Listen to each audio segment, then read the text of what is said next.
मी तुम्हाला एका अशा अभिनेत्याबद्दल सांगणार आहोत जो सेटवर चक्कर येऊन कोसळला।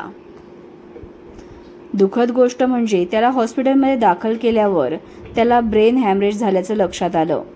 त्याच्याकडे खिशात पैसे नव्हते, त्यात हा आजार, घराचे हप्तेही फेडायचे होते आणि हा एवढा मोठा महागडा खर्च।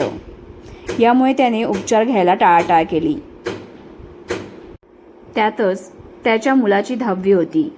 या सगळ्याला कसं तोंड द्यायचं असा प्रश्न त्याच्या समोर उभा होता। मात्र अशावेळी त्याच्या मदतीसाठी त्याचा सहकलाकार, अभिनेता पुढे आला। त्याने त्याचा उपचारासाठी लागणारा सर्व खर्च केला। हा अभिनेता आहे अतुल तोडणकर। अतुलला आपण अनेक मराठी मालिकांसाठी ओळखतो। ठिपक्यांची रांगोळीमध्येही आपण त्यांना पाहिलं होतं।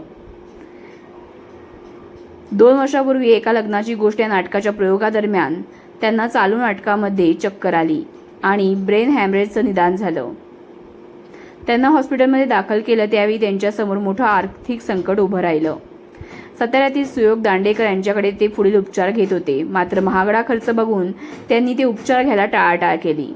त्यातच त्यांच्या मुलाचं 10वीचं वर्ष होतं आणि घराचे हप्तेही फेडायचे होते। अशावेळी त्यांचे सहकलाकार, ज्येष्ठ अभिनेते प्रशांत दामले त्यांच्या मदतीला धावून आले। त्यांनी अतुल तोडणकर यांच्या उपचारासाठी लागणारा सगळा खर्च केला। अतुलने एका मुलाखतीदरम्यान ही गोष्ट सांगितली आहे।